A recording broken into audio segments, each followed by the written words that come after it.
Hello student, मैं आपका शिक्षक मित्र आपका आपके यूट्यूब चैनल जिसका नाम वैल्यू एजुकेशन 247 है, मैं आपका हार्दिक स्वागत करता हूं। आज का ये हमारा जो वीडियो है ये दोहरान से संबंधित है। इससे पूर्व के वीडियो में हम इन विषय पर चर्चा कर चुके हैं, लेकिन जो कुछ डिफ़िकल्टीज़ आ रही हैं आपके सामने, उन डिफ़िकल्टीज़ को दूर करने का इसमें प्रयास किया गया है। सबसे पहले हम दोहरान करेंगे सिंपल प्रेजेंट, जिसे प्रेजेंट इंडेफिनिट भी कहते हैं, उसका। देखिए, सिंपल प्रेजेंट की जो हिंदी में पहचान होती है वो होती है इन वाक्यों के अंत में या तो ता आता है या ती आता है या ते आता है।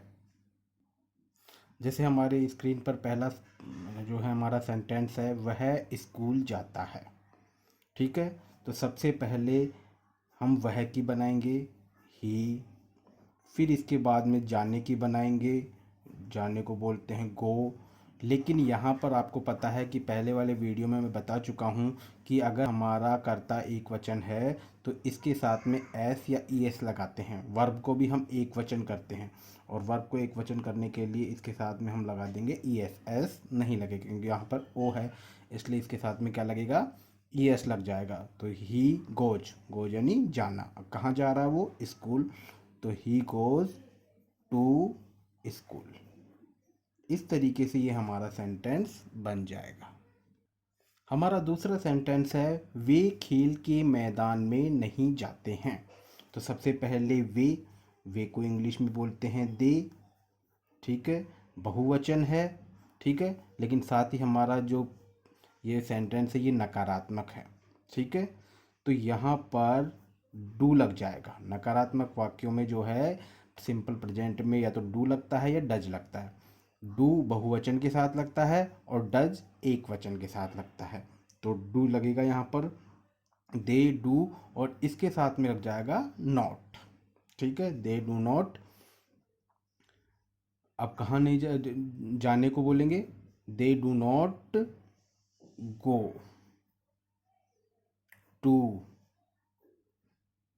प्ले, खेल के मैदान को बोलेंगे प्ले ग्राउंड। तो हमारा सेंटेंस बनेगा, they do not go to play ground. अब यहाँ पर जो क्रिया है ना, उसमें हम एस ई आई एस नहीं लगाएंगे क्योंकि यहाँ पर डू आ गया हमारे पास में पहले ही।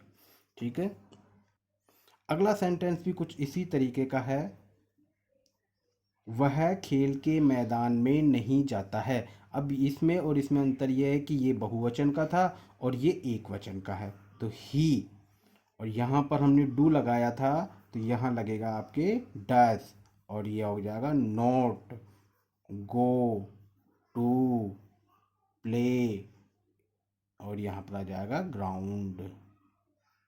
इस तरीके से आपको समझ में आ गया होगा कि कहाँ हमें डू लगाना है और कहाँ हमें डज लगाना है। क्योंकि एक वचन के साथ, जैसे एक वचन था यहाँ पर तो ई एस लगा था, इसी प्रकार से अगर नकारात्मक है तो ही के साथ में डू के साथ ई एस लग जाएगा।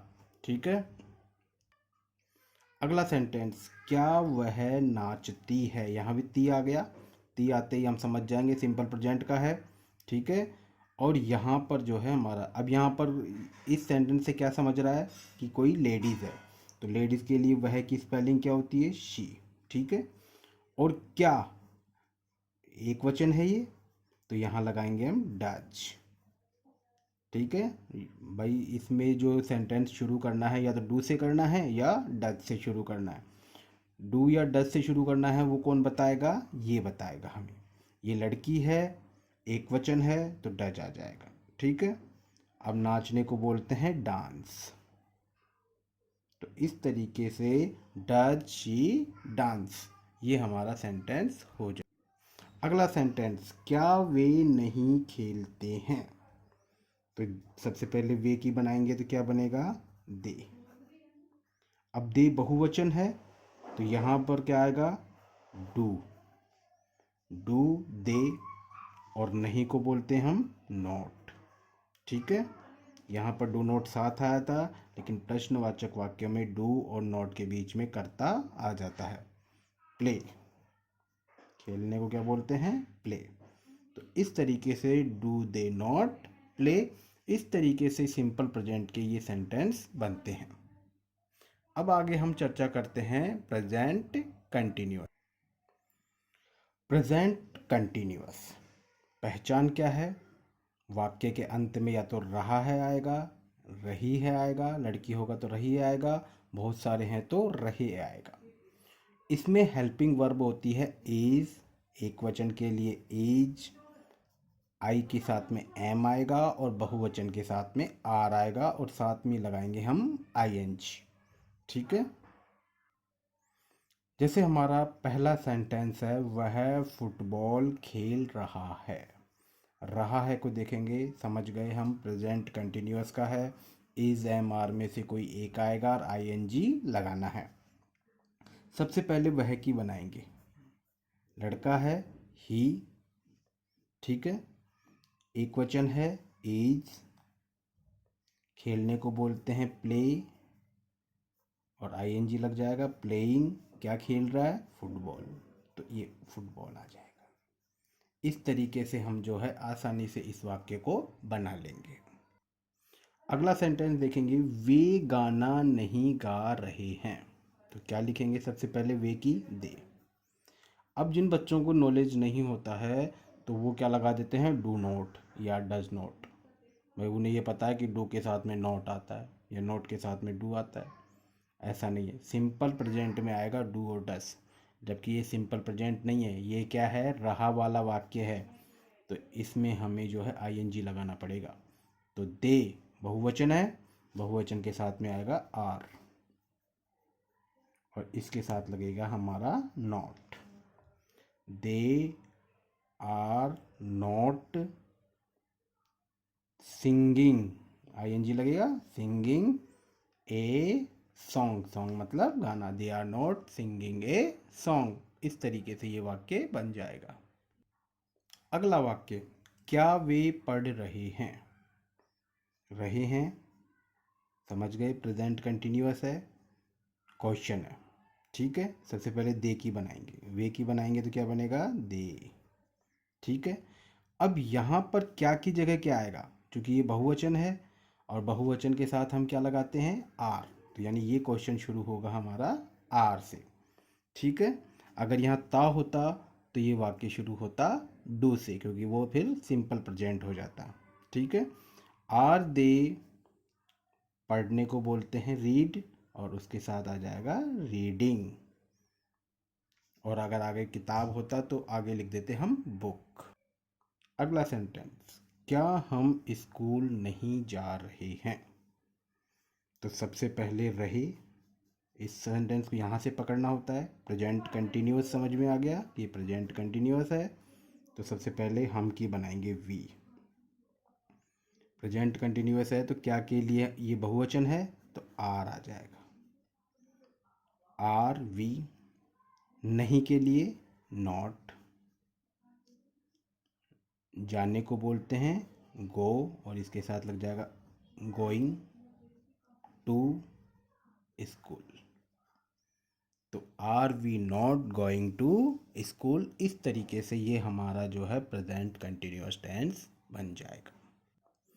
अगला टेंस है हमारा प्रेजेंट परफेक्ट। देखिए मैं वापस से बता देता हूँ, ये तीनों टेंस हम पहले कर चुके हैं, लेकिन आप लोगों के लिए जो है दोबारा आप लोगों को इसको समराइज़ करके समझाने के लिए मैं वापस से ये वीडियो बना रहा हूँ। तो प्रेजेंट परफेक्ट, इसकी जो पहचान होती है वो होती है वाक्य के अंत में या तो चुका है आएगा, चुकी है आएगा या चुके हैं आएगा। जैसे कि ये सेंटेंस, इन सेंटेंस में हेल्पिंग वर्ब जो होती है या एक वचन के साथ है जाएगी, बहुवचन के साथ हैव आता है और हमेशा वर्ब की थर्ड फॉर्म आती है, यानी इसमें आईएनजी नहीं आता है, ठीक है। वह खाना खा चुका है, ठीक है। तो सबसे पहले वह की बनाएंगे ही, क्योंकि लड़का है, ही चुका है ना, अगर चुकी है होता तो लड़की होता तो यहाँ शी लिख देते।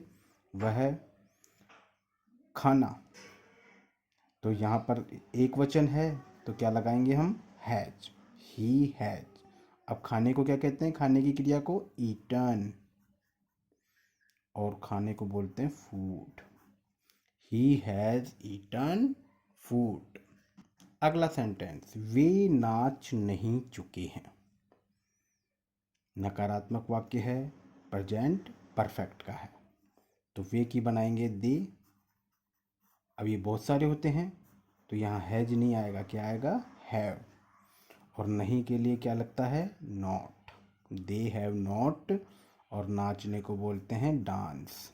लेकिन मैंने बताया आपको वर्ब की कौन सी फॉर्म लगानी है, थर्ड। और वर्ब की थर्ड फॉर्म हो गई डांस्ड। ठीक है, इस तरीके से ये सेंटेंस बन जाएगा। अगला सेंटेंस, क्या वह सो चुकी है। मतलब लड़की है, एक वचन है, शी। ठीक है। अब यहाँ पर क्या, देखिए प्रेजेंट चूंकि शब्द से हम समझ गए कि प्रेजेंट परफेक्ट है। और यहाँ पर हेल्पिंग वर्ब या तो हैज होता है या हैव होता है। तो ये क्वेश्चन की शुरुआत भी हैज या हैव से करनी है। तो एक वचन है ये, तो हैज से शुरू करेंगे। यहाँ बहुवचन होता वे, तो हैव से शुरू करते। तो हैज, शी, और सोने को बोलते हैं स्लैप्ड। स्लीप, स्लैप्ड, स्लैप्ड, तीनों जो हैं उसकी स्लेप्ट होती है थर्ड, सेकंड और थर्ड फॉर्म। इस तरीके से ये वाक्य हमारा बन जाएगा। अगला, क्या वह गाना नहीं गा चुका है। मतलब प्रश्न भी है, नकारात्मक वाक्य भी है। ठीक है। सबसे पहले वह लड़का है, ही। ठीक है, ही। एक वचन है, हैज, क्योंकि इसमें दो ही होती है तो हैज आएगा या हैव आएगा, हैज ही। गाने को बोलते हैं सिंग, लेकिन इसकी थर्ड फॉर्म होती है संग।